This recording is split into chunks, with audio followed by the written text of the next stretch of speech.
nanti kita serahkan pada moderator Kak Mirza untuk, selanjutnya. Terima kasih. Oke, baik. Terima kasih Kak Fenty ya. Materinya cukup jelas buat kita semua ya, apa itu gambaran tentang burnout syndrome dan bagaimana kita untuk stress management dalam pekerjaan kita. Apapun profesinya pasti akan ada mengalami masa-masa seperti ini kayaknya ya. Oke, kita tahan dulu ya untuk sesi pertanyaan. Boleh nanti dari rekan-rekan sambil menunggu bisa menuliskan pertanyaannya di kolom chat. Dan tahan dulu ya, kita akan masuk ke narasumber kita yang kedua. Sorry, narasumber yang kedua kita sudah hadir belum ya? Oh, sudah ya, ada Kak Novi. Nah, sebelum masuk ke sesi yang kedua, kita akan sesi foto terlebih dahulu, boleh? Boleh ya? Oke, untuk teman-teman, jika berkenan boleh open cam sebentar, kita akan ada sesi foto untuk dokumentasi kegiatan kita ya. Baik, kita tunggu 1 menit ya. Silakan rekan-rekan yang lain boleh open cam ya. Oke, terima kasih. Wah, ada Kak Maulana ini, ada Kak Anggi, ada Kak Nada Himas. Wah, ini ada juga Kak Aul. Ayo, yang lain boleh dibuka dulu sebentar kameranya. Ya, terima kasih. Ada Kak Wiwit. Kak, siapa lagi di Kak Witri? Oh, ada Kak Aulia. Oke, mungkin kalau yang sedang ada halangan kita tidak memaksakan ya. Baik, kita akan screenshot terlebih dahulu untuk halaman pertama. 1, 2, 3. Oke, kita masuk ke halaman yang kedua. Oke, thank you semuanya. Nggak apa-apa kalau yang ada halangan, tidak usah open cam. Terima kasih. Siap, kita akan masuk sekarang ke sesi yang kedua yang lebih menarik ya. Insya Allah nanti kita akan membahas sama temanya tentang stress manajemen kerja. Nah, sebelum saya masuk ke narasumber yang kedua, izinkan saya membacakan sekilas CV dari narasumber kita. Yang kedua, oke, narasumber yang kedua kita ada Kak Novia Rini Rizky. Ya. Beliau adalah lulusan dari psikologi dari kampus Universitas Islam Sultan Agung Semarang dan sekarang berprofesi sebagai asisten psikolog. Nah, tanpa berpanjang lebar, kita akan panggil narasumber kita ya. Apakah sudah hadir narasumber kita yang kedua? Kita cek mana ini. Sudah. Oh, sudah hadir. Oke, sudah hadir di tengah-tengah kita ya. Oh, sorry. Kak Novi ya. Baik, Kak Novi ini luar biasa ya, masih semangat ya. Tadi narasumber yang pertama sudah disampaikan dari Kak Fetri. Nah, sekarang akan ke narasumber yang kedua ada Kak Novi. Alhamdulillah Kak Novi, apa kabar nih? Luar biasa nih, kayaknya semangat banget nih Kak Novi nih. Udah nggak sabar untuk menyampaikan materinya. Silakan untuk Kak Novi, waktu dan layar kami silakan.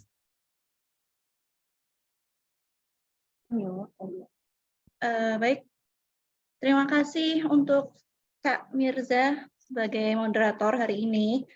Terima kasih juga untuk Kak Meti sebagai MC hari ini. Kemudian terima kasih para peserta yang telah ikut bergabung dalam webinar series pertama kita hari ini.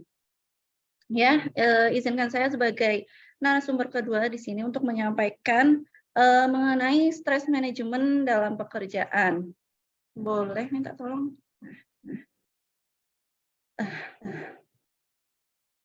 Ya, perkenalkan nama saya Novia Rini Rizky. Saya akan menyampaikan di sini mengenai stress management pada pekerjaan. Next. Di sini ada definisi stres. Menurut Zainal dan kawan-kawan, di sini berpendapat bahwa stres itu sebagai suatu istilah yang merangkumi tekanan, beban, konflik, keletihan, ketegangan, panik, perasaan gemuruh, anxiety atau kecemasan, kemurungan, dan hilang daya. Kemudian menurut Handoko, di sini mengungkapkan bahwa stres itu adalah suatu kondisi ketegangan yang mempengaruhi emosi, proses berpikir, dan kondisi seseorang. Next. Kemudian di sini dijelaskan bahwa jenis stres itu ada 2 menurut Quick and Quick. Jadi bahwasanya itu stres itu tidak hanya memberikan respon negatif saja, cuman di sini ada eustress dan distress. Nah, eustress ini adalah hasil dari respon terhadap stres yang bersifat sehat atau positif. Yang bersifat sehat atau positif itu bagaimana? Yang mungkin itu ketika saya kasih contoh ya sebagai seorang, misalkan katakanlah orang yang bekerja pada bank, mereka dihadapkan pada suatu target. Nah, bagaimana sih cara mereka harus mendapatkan target tersebut? Nah, tentunya mereka harus bertanggung jawab atas pekerjaan yang dia miliki, harus mencapai target yang harus dia capai selama 1 bulannya. Nah, di situ kan dia adanya semangat bekerja. Kemudian bagaimana dia memanajemen waktunya dia supaya dia dapat merekrut nasabah untuk bergabung bersama dalam tujuan pekerjaannya. Kemudian yang kedua ini ada distress, yaitu hasil dari respon terhadap stres yang bersifat tidak sehat atau negatif. Seperti pada umumnya ya, yang mungkin dirasakan oleh orang-orang yang ketika mengalami stres itu mungkin bisa kayak sakit kepala, pusing, badannya kurang enak, otot-ototnya kaku, gitu, cemas, gitu. Next. Nah, sekarang kita masuk pada definisi stres kerja. Apa sih definisi stres kerja itu? Di sini menurut Robin and Judge pada tahun 2015 mengatakan bahwa stres kerja adalah proses psikologis yang tidak menyenangkan yang terjadi sebagai respon tekanan lingkungan kerja. Ada juga yang di sini menurut Van Keppel, stres kerja adalah keadaan emosional yang timbul karena adanya ketidaksesuaian beban kerja dengan kemampuan individu untuk menghadapi tekanan-tekanan yang dihadapinya. Jadi stres kerja itu muncul ketika para pekerja itu menghadapi beban atau tekanan pekerjaan di lingkungan kerjanya. Selanjutnya. Nah, di sini akan dijelaskan gejala stres kerja. Di sini ada 3. Yang pertama ada gejala fisiologis, gejala psikologis, sama ada gejala perilaku. Apa sih gejala fisiologis? Gejala fisiologis itu stres yang menciptakan penyakit-penyakit dalam tubuh ya. Seperti pada umumnya orang yang mengalami stres ya itu biasanya mereka mengalami yang namanya pusing, sakit kepala, badannya nggak enak, pegel, terus jantungnya kayaknya ini berdegup kencang gitu ya. Itu gejala yang dialami secara fisiologis. Yang kedua ini ada gejala psikologis. Gejala psikologis ini keadaan stres yang dapat memacu gejala psikologis yang kurang baik. Gejala psikologis yang kurang baik ini misalkan cemas, mereka kurang konsentrasi, kurang adanya semangat mereka jadi menurun gitu. Kemudian yang ketiga ini ada gejala perilaku. Gejala perilaku ini stres yang dikaitkan dengan perilaku yang dapat mengubah kinerja kita. Nah, perilaku kita jadi kita males-malesan karena kita stres gitu ya. Di kantor misalkan di pekerjaan kita stres menghadapi tekanan, aduh gimana saya belum target bulan ini. Nah, kita tuh biasanya perilaku kita, semangat kita itu menurun, atau biasanya kita sulit tidur, atau kita kebiasaan kalau stres itu kadang ada yang ini ya, yang malas makan bahkan, ataupun ada yang sebaliknya malah makan terus gitu kan ada juga.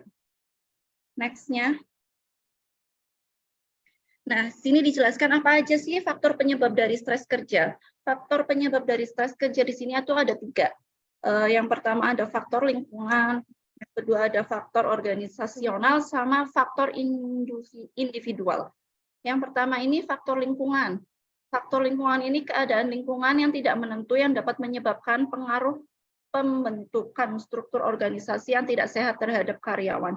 Sebagai contohnya misalkan tempat kita bekerja, apakah itu adanya suara kebisingan yang dapat mengganggu konsentrasi kita, ataukah itu lingkungannya nyaman atau tidak, ataukah ada misalkan cahaya yang mengganggu proses bekerja kita.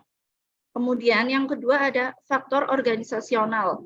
faktor organisasional ini adanya tuntutan tugas, tuntutan peran, dan tuntutan antar pribadi. Bagaimana cara kita tuntutan tugas, bagaimana cara kita mencapai tujuan tugas kita dalam pekerjaan ya. Tuntutan peran, apakah kita sudah berperan, sudah mengerti job desk kita, sudah mengerti tujuan akan pekerjaan kita. Sama tuntutan antar pribadi itu biasanya tuntutan ini ya, urusan faktor penyebabnya antara pribadi dengan teman-teman rekan kerja yang lainnya. Kemudian yang ketiga ada faktor individual, bisa di next Mas. Nah, faktor individual ini, faktor ini mencakup kehidupan pribadi karyawan, terutama persoalan keluarga, masalah ekonomi pribadi, dan karakteristik kepribadian bawaan. Contoh masalah hubungan keluarga yang menciptakan stres bagi karyawan dan terbawa ke tempat kerja itu biasanya ketika seseorang ya ada masalah di rumah gitu, masalah dengan keluarga, masalah dengan pasangan atau masalah dengan anak gitu ya. Biasanya mereka membawa kepikiran gitu pasti ya, kepikiran sampai terbawa ke dalam urusan pekerjaan mereka. Jadinya mereka bawaannya itu moody, mudah marah gitu ya, rasanya kayak hawanya sensitif gitu ya. Terus yang kedua ini ada individu yang tidak dapat mengelola stres, mengelola sumber daya keuangan mereka. Bisa dikatakan mungkin ekonomi mereka sedang menurun, mohon maaf, misalkan ada yang mempunyai hutang gitu ya, hutang piutang, tentunya mereka akan membawa pikiran kesetresan mereka itu ke dalam pekerjaan mereka, sehingga mengganggu action mereka dalam bekerja. Yang ketiga, ada individu yang mempengaruhi stres adalah kodrat dan sumbangan dasar seseorang ini. Bawaan dari dalam diri, misalnya kayak cemas yang terlalu berlebihan, yang mungkin menganggap masalah kecil yang bisa menjadi besar dan kemudian dibawa ke dalam pekerjaan. Gitu. Next-nya. Nah, di sini ada bagaimana sih cara mengatasi stres kerja gitu ya. Dijelaskan sama Wiono, di sini ada tahun 2015 mengungkapkan bahwa ada 2 strategi secara pribadi yang dapat digunakan dalam mengelola stres. Yang pertama ada stres psikologis yang kedua ada stres fisiologis. Nah, kita bahas yang stres psikologisnya dulu. Stres psikologis di sini ada 3, peningkatan kesadaran diri, pengurangan ketegangan, dan yang ketiga adalah konseling dan psikoterapi oleh psikolog. Yang pertama, peningkatan kesadaran diri, bahwasanya kita harus menyediakan waktu untuk merilekskan pikiran kita, harus bisa mengontrol emosi kita agar dapat mengerti bahwa kita mampu menghadapi stres dan dapat memisahkan antara stres yang berada dalam keluarga dan memisahkan antara stres dalam pekerjaan. Yang kedua, ada pengurangan ketegangan. Pengurangan ketegangan, misalkan kita sudah bekerja selama beberapa jam di depan laptop gitu ya. Tentunya kan ototnya itu menjadi tegang, capek, pegel tuh. Nah, kita boleh stretching otot-otot kita selama dalam waktu 10 sampai 15 menit atau kita sekedar untuk jalan-jalan di sekitaran kantor, di sekitaran pekerjaan kita gitu untuk mengurangi otot-otot kita yang udah tegang gitu karena berhadapan terus dengan laptop, mata kita juga perlu pelemasan gitu ya.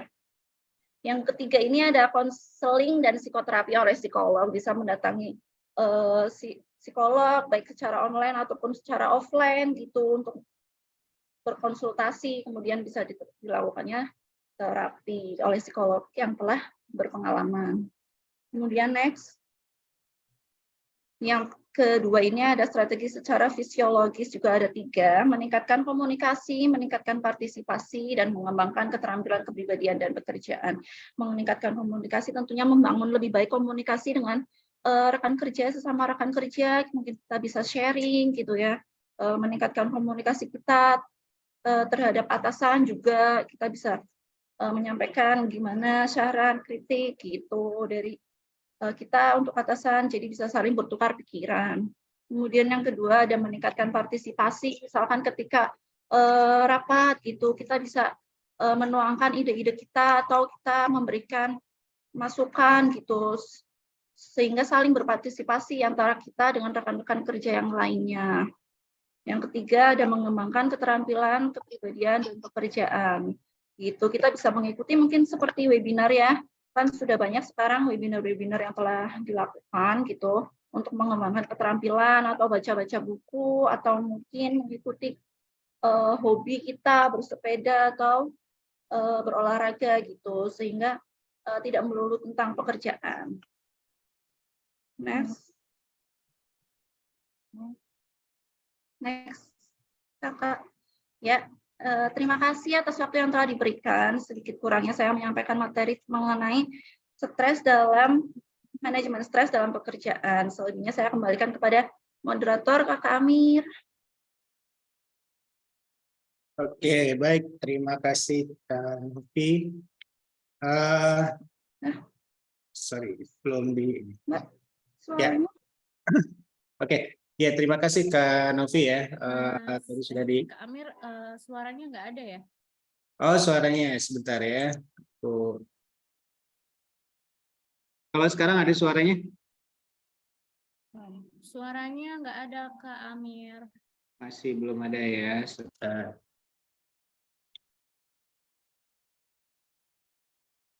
Baik, masih belum ya? Kalau yang lain gimana? Soalnya ada kok, ada aman.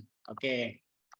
Oke, mungkin ada kendala di perangkat mungkin ya. Kalau di sini cukup jelas ya. Oh, udah ada. Udah ada. Ya, alhamdulillah ya tadi sudah disampaikan materi yang pertama adalah mengenai burnout syndrome yang disampaikan oleh Kak Nanda, Kak Fenty, dan yang materi kedua akan tentang stress management yang disampaikan oleh Kak Novi. Nah, silakan bagi para rekan-rekan yang sudah bergabung. Oke, kita akan cek apakah sudah ada yang bertanya. Sudah ya, sudah ada yang bertanya. Ini ada 2 yang bertanya. Kita akan bacakan dulu pertanyaan yang pertama. Ada dari Kak Meriani. Hai, nama saya Meriani. Saya mau bertanya, apakah burnout dan stres itu sama? Nah, ini silakan mungkin dari Kak Fenty terlebih dahulu ya. Nanti bisa dilanjutkan dari Kak Novi barangkali. Kak Novi ada ya? Oke. Silakan untuk Kak Fenty terlebih dahulu. Ya, terima kasih Kak Mirza. Ya, pertanyaannya tadi apa ada perbedaan antara burnout dan stres ya? Ya. Nah, kalau burnout dan stres itu sebenarnya berbeda. Kalau burnout itu dia lebih dari pengertian sendiri kan, burnout itu hasil dari stres yang berkepanjangan yang tidak dikelola dengan baik. Di mana orang yang mengalami burnout ini dia sudah kehilangan motivasi, sudah tidak ada ide untuk pekerjaan mereka, sudah merasa seperti putus asa, kehilangan harapan. Sedangkan untuk orang yang mengalami stres, mereka masih memiliki motivasi. Mereka masih bisa berpikir, seandainya jika mereka sembuh dari stres mereka, mereka bisa mendapatkan apa dari hasil yang mereka dapatkan setelah stres mereka hilang.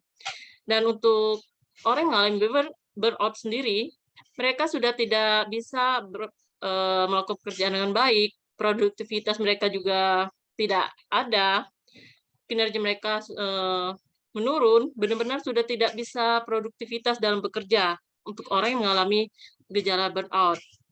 Sedangkan untuk orang yang mengalami stres, mereka masih bisa bekerja dengan cukup baik, masih bisa produktivitas, meskipun dalam melakukan pekerjaan mereka sudah mengalami penurunan. Dan untuk yang mengalami burnout ini, mereka itu lebih ke mental, emosional mereka. Sedangkan untuk yang mengalami stres, mereka lebih merasakan gejala ke fisik. Bagaimana Mbak Meriani, apa sudah cukup dengan jawaban saya? Apakah sudah cukup jelas ya, Kak Mary? Oke, mungkin ada yang mau ditambahkan dari Kak Novi untuk pertanyaan yang pertama tadi. Kalau burnout itu, kalau stres itu, dia bisa menghasilkan reaksi yang positif. Kayak yang tadi sudah saya jelaskan ya, dia bisa bertanggung jawab atas pekerjaannya. Itu reaksi positif dari stres. Kemudian, sedangkan burnout itu menurut definisinya ya, sepertinya tidak ada hasil dari burnout, reaksi dari burnout yang secara positif gitu. Jadi negatif. Apa ya Kakak Fenty? Iya, iya benar. Kalau orang burnout memang sudah tidak bisa produktif lagi karena mereka seperti sudah diambang putus asa. Berbeda dengan yang mengalami stres, mereka masih bisa memiliki kerjaan, masih bisa berpikir positif dan juga memiliki motivasi. Oke, ya baik. Sudah cukup jelas ya perbedaan antara tadi ya burnout dan stres. Karena kalau burnout itu udah ya sudahlah, mau gimana lagi, akhirnya produktivitasnya menurun. Sementara kalau stres kita masih bisa mengendalikan kemampuan kita dalam bekerja. Oke, kita akan masuk ke pertanyaan yang kedua. Ini ada pertanyaan dari Kak Sinta. Saya Sinta, izin bertanya, apakah gaya hidup juga dapat menyebabkan burnout? Nah, mungkin lifestyle ya, mengikuti gaya hidup yang mungkin istilahnya hedonisme ataupun sosialita. Nah, ini mungkin apakah nanti akan dapat menyebabkan burnout atau tidak? Mungkin dari Kak siapa dulu nih? Kak Novi atau Kak Fendi? Kak Fendi Ya, dulu mungkin. Oke. Dari saya ya. Ya. Kalau burnout itu juga bisa disebabkan dari gaya hidup seseorang ya. Misalkan seperti seorang bekerja terlalu banyak tanpa cukup waktu untuk bersosialisasi atau bersantai, mereka fokusnya kerja saja, itu juga bisa mengakibatkan burnout. Lalu dari gaya hidup seperti dia terlalu mengambil banyak tanggung jawab tanpa meminta bantuan dari orang lain karena mereka terbiasa melakukan apa-apa itu melakukannya sendiri. Mereka percaya perfeksionis, tapi ketika mereka tidak mampu, tapi mereka juga tidak mau minta bantuan, itu juga bisa menyebabkan burnout. Dan yang ketiga itu juga dari mereka tidak terbiasa bergadang atau tidak memiliki cukup waktu yang untuk istirahat, waktu tidur yang cukup, itu juga bisa mengakibatkan burnout. Gaya hidup seorang itu seperti misalkan Kak Sinta, dia biasa suka belanja, lalu dia punya ekspektasi pekerjaan dia lakukan akan menghasilkan reward atau gaji yang banyak. Ekspektasi dia terlalu tinggi, sedangkan yang didapat itu malah tidak sesuai ekspektasi, sedangkan dia sudah berpikir untuk membeli ini dan itu juga bisa menyebabkan burnout. Mungkin dari Mbak Novi atau Kak Mirza juga bisa menambahkan. Ya, mungkin dari Kak Novi ya. Kak Novi ada yang mau ditambahkan?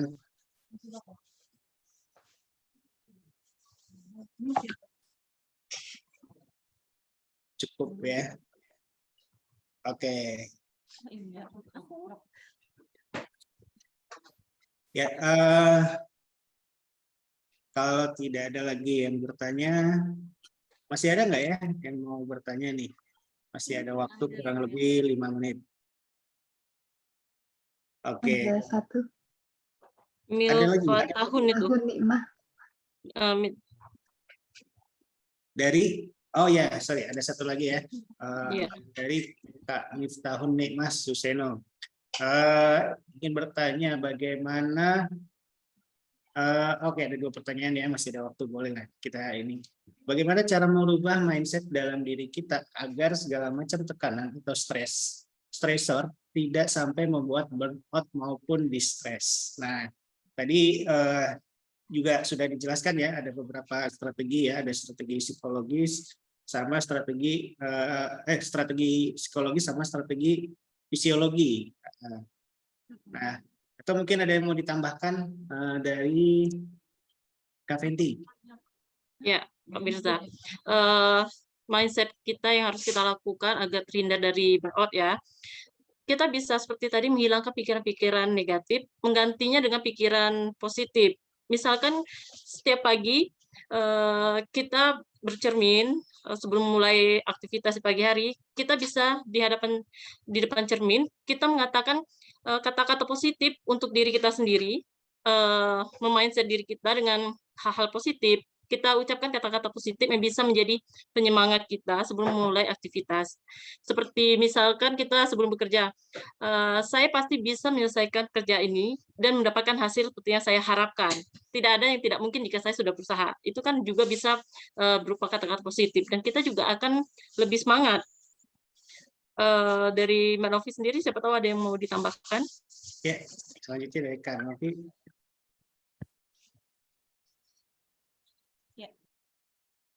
Ya,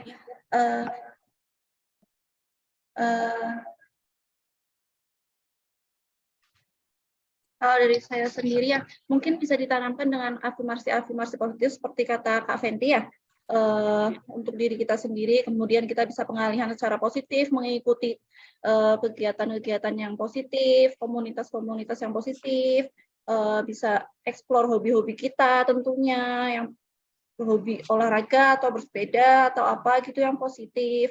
Kemudian kita dapat memberikan reward kepada diri kita sendiri atas kerja keras kita selama ini. Tentunya kita ingin mendapatkan reward, bisa membeli hadiah untuk diri kita sendiri gitu. Oke.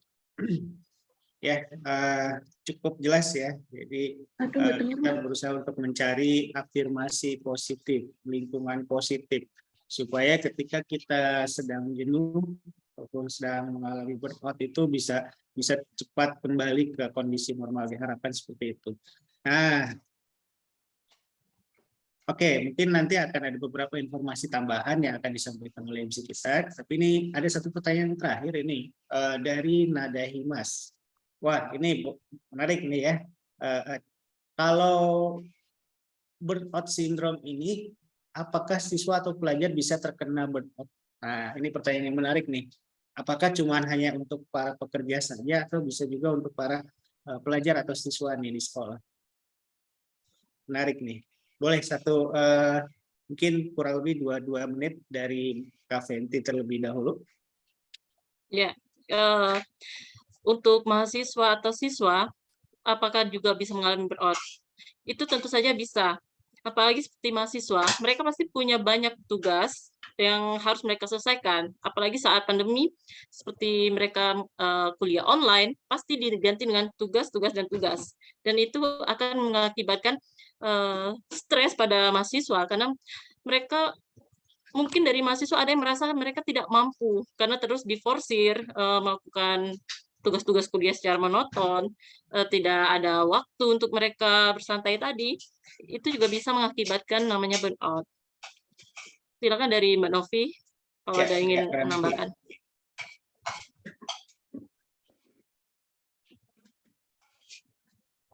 Ya, tentunya siswa juga bisa mendapatkan stres ya, karena mereka juga mendapatkan tekanan tuntutan untuk belajar gitu ya. Tentunya mereka juga bisa terkena stres karena menghadapi dia harus belajar, dia harus mempelajari tugas, dia harus mengerjakan tugas-tugas, itu tentunya bisa membuat siswa merasakan stres. Oke, baik. Ya, jadi stres dan burnout ini sebenarnya bisa menyerang siapa saja ya. Nah, nanti makanya bisa juga ya nanti berkonsultasi dengan psikolog yang memang concern untuk mengatasi masalah-masalah seperti itu atau memberikan pendampingan dalam menyelesaikan masalah itu. Oke, mungkin karena keterbatasan waktu ya, kita akan bacakan kesimpulan dari webinar kali ini yang menarik ya, temanya tentang burnout syndrome dan stress management dalam pekerjaan. Nah, jadi dari penjelasan tersebut dapat disimpulkan bahwa burnout syndrome merupakan sebuah sindrom yang diakibatkan oleh stres berkepanjangan yang dirasakan oleh karyawan ataupun orang yang bisa juga untuk orang lain, sehingga mengakibatkan kelelahan yang luar biasa serta rasa tidak efektif, sehingga berkurangnya pencapaian dan mempengaruhi aktivitas karyawan dalam pelaksanaan tugas-tugas, sehingga karyawan tersebut menjadi tidak efektif dalam bekerja, kinerjanya menurun, produktivitasnya juga ikut menurun. Nah, itu kalau burnout syndrome ya. Nah, sedangkan stress management, jadi ternyata stres itu bukan hanya akan berdampak pada hal yang negatif saja, namun juga stres ini sebagai hal yang positif. Seperti yang sudah dijelaskan bahwa eustress atau stres baik ini dapat membuat seseorang melakukan hal-hal yang baik ya, atau stres ini dapat membuat the power of kepepet, kadang seseorang ini bisa melakukan hal-hal yang lebih semangat dalam melakukan pekerjaan, sehingga mampu memanajemen waktu dalam pekerjaan secara lebih baik. Dan juga tadi sudah disampaikan ya, cara memanajemen stres itu merupakan salah satu cara untuk mengelola stres dengan tujuan agar perubahan perilaku dan juga konseling dan psikoterapi yang boleh dilakukan juga melalui psikolog. Nah, baik, terima kasih. Tidak terasa ya kita sudah di ujung acara ini. Mengingatkan kembali untuk para peserta yang hadir, jangan lupa untuk mengisi presensi ya nanti. Oke, sebentar.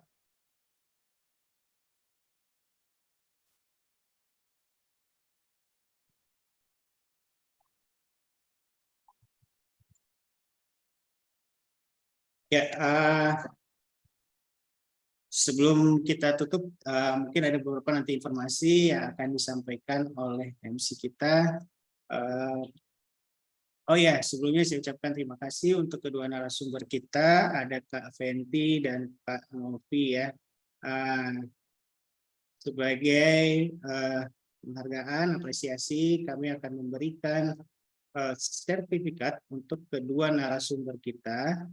Ya, izin untuk menampilkan berikut sertifikat penghargaan yang kami berikan untuk yang pertama adalah untuk Kak Fenty Mentari, Magister Psikologi ya, psikolog yang sudah meluangkan waktunya berbagi ilmunya. Insya Allah nanti kita juga akan ada konsultasi-konsultasi ya, mungkin nanti akan diinfokan lebih lanjut bagaimana caranya.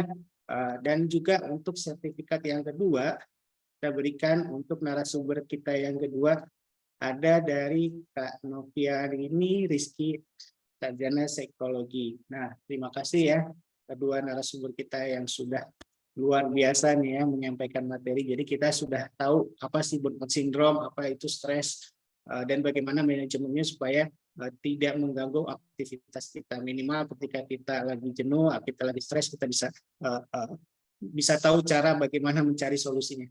Baik, tidak terasa ya waktu sudah cukup lama, kita 1 jam berdiskusi tentang burnout syndrome. Oke, saya akan kembalikan lagi ke MC kece kita ya, yang luar biasa energik dari tadi sudah menunggu nih kapan giliran saya nih. Nah, oke, baik, saya kembalikan lagi ke Kakak Meti. Silakan Kakak Meti. Oke, terima kasih Kak Mirza dan narasumber. Nah, sekarang waktunya yang ditunggu-tunggu nih. Link presensinya bisa dibagikan Kak Mirza? Oke. Ada di link ya, di chat. Nah, nanti dimohon untuk teman-teman peserta tidak keluar dulu dari WA Group, dan jangan lupa besok ada webinar selanjutnya, ada tentang pola asuh remaja, dan banyak lagi lainnya ya. Oke, sudah berakhir webinar kali ini. Sebelumnya, dari Your Mind Consulting Team mengucapkan terima kasih banyak kepada narasumber dan teman-teman sudah meluangkan waktu untuk menonton kita nih, untuk mengikuti webinar ini. Jadi sampai jumpa di lain kesempatan besok. Terima kasih. Wassalamualaikum warahmatullahi wabarakatuh. Selamat siang. Hai guys, YMC lagi ngadain webinar series gratis. Free konsultasi juga loh, ayo ikutan. Hai guys, YMC lagi ngadain webinar series gratis. Free konsultasi juga loh, ayo ikutan. Oke, baik. Terima kasih semua peserta. Mengingatkan kembali ya, tadi sudah disampaikan Kak Meti untuk presensinya jangan lupa ya, linknya sudah kita bagikan di chat room dan juga untuk link grupnya. Insya Allah nanti akan ada informasi-informasi menarik yang akan kita bagikan melalui grup YMC ini. Jangan lupa untuk membagikan juga informasi bahwa kita akan mengadakan webinar-webinar berikutnya kepada rekan, teman, saudara, pokoknya ke siapapun dengan tema-tema yang lebih menarik. Insya Allah kita akan berjumpa di YMC yang kedua besok dengan tema Before You Get a Cyber Attack. Dan nanti ada juga yang ketiga dan keempat. Oke, sampai jumpa di YMC yang kedua. Mohon maaf apabila ada kekurangan dan kendala teknis dalam pelaksanaan acara ini. Terima kasih semuanya partisipan yang luar biasa. Sampai jumpa. Izin untuk close meeting semuanya. Dadah. Oke, dadah semua.